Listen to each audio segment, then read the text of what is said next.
Assalamualaikum warahmatullahi wabarakatuh. Perkenalkan, nama saya Sri Wulandari dengan kode 51 dan 1034 kelas B Prodi Pendidikan Kimia.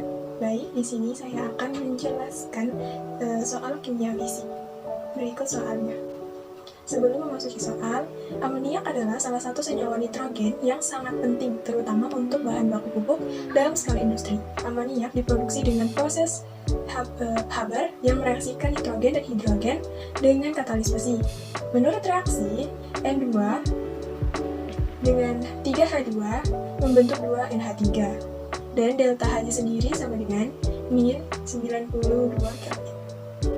Baik, di sini ada 3 soal. Yang pertama yaitu, menurut asas Selick-Cavalier, langkah apa yang perlu dilakukan agar produk amoniak yang dihasilkan maksimal? Kemudian, yang kedua, pada kondisi 298 Kelvin dan 1 atm, hitunglah harga Kp dan Kc dari reaksi kesetimbangan tersebut.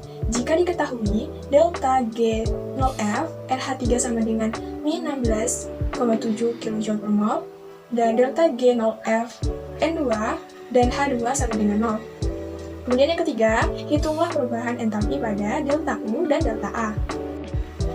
Menurut asas Selick-Cavalier, langkah-langkah yang perlu dilakukan agar produk amoniak yang dihasilkan maksimal yaitu ada 3. Yang pertama, jika konsentrasi N2 dan H2 ditambah, maka kesetimbangan akan bergeser ke arah kanan atau produk.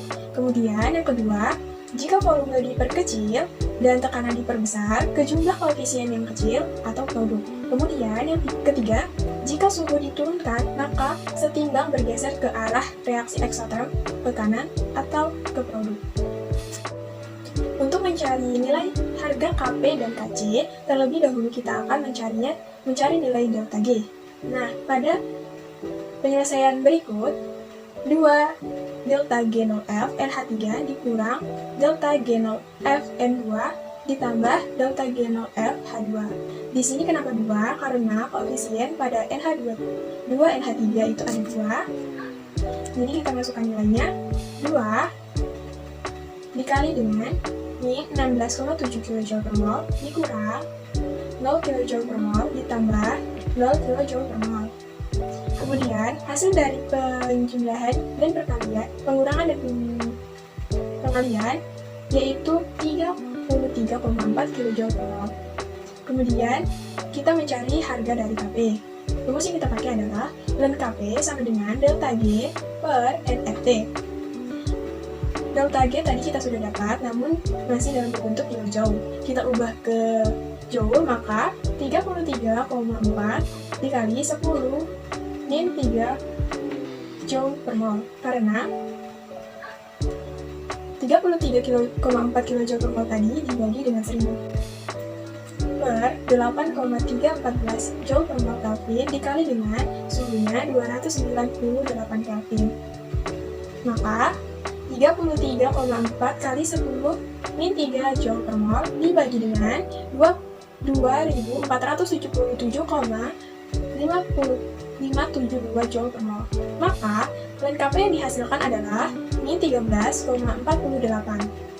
Karena di sini masih ln Kp, dan kita akan mencari harga Kp-nya, maka ada rumus turunannya, di mana Kp sama dengan E pangkat min 13,48. Untuk mencarinya ini, kita bisa menggunakan kalkulator online yang ada pada Google. Kemudian yang hasil yang didapatkan adalah Kp sama dengan 749.972,958.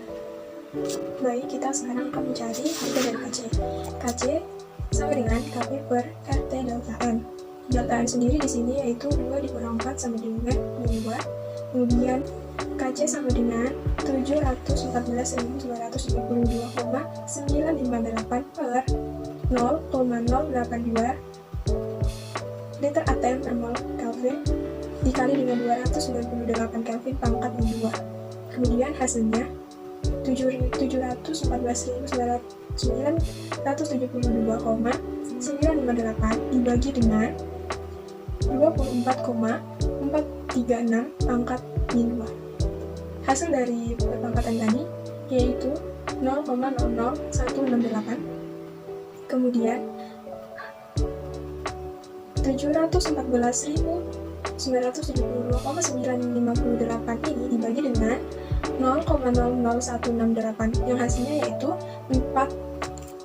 425,57914,667. Kemudian kita masuk ke bagian yang ketiga. Nah, penyelesaiannya di sini, sebelum mencari delta H dan delta U dan delta A, maka kita akan mencari delta S-nya dulu. Dimana kita memakai rumus delta G sama dengan delta H dikurang T delta S. Kita masukkan nilainya 33,4 kJ per mol sama dengan min 92 kJ dikurang 298 Kelvin dikali dengan delta S. Nah, di sini karena yang dicari delta S-nya, maka delta S sama dengan min 33,4 kJ per mol dikali dengan 92 kJ dan dibagi dengan min 298 Kelvin. Delta S sama dengan min 125,4 kJ per min 298 Kelvin. Hasil yang didapatkan dari delta L sendiri yaitu sama dengan min 0,4208 kJ per mol Kelvin. Kemudian di sini kita mencari delta H-nya. Delta H sama dengan delta U ditambah RT delta N. Delta N sendiri di sini adalah min 2.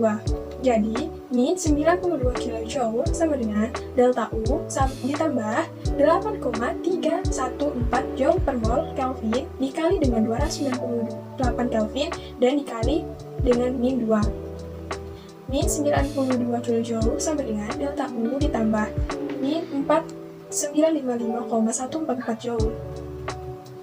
Karena dicari delta U, maka delta U sama dengan 92 kJ ditambah 4955,144 Joule.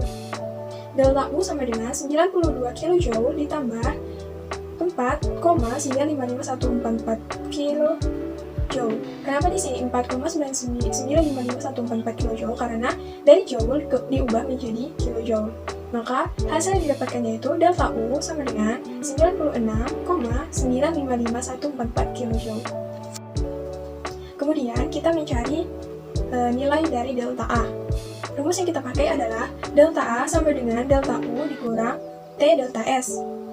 Nah, kita masukkan nilainya 96,955144 kJ dikurang dengan suhu 298 Kelvin dikurang dengan delta S yang kita cari tadi min 0,4208 kJ per mol Kelvin. Kemudian 96,955144 kJ ditambah dengan 125,3984 kJ per mol. Delta A yang didapatkan yaitu 222,353544 kJ per mol. Itulah hasil yang didapatkan. Baik, terima kasih. Itulah tadi penjelasan soal dari saya. Lebih dan kurangnya saya mohon maaf apabila terdapat banyak sekali kekeliruan dan kesalahan. Mohon dimaklumi. Dan saya ucapkan terima kasih kepada teman-teman semua yang sudah menonton.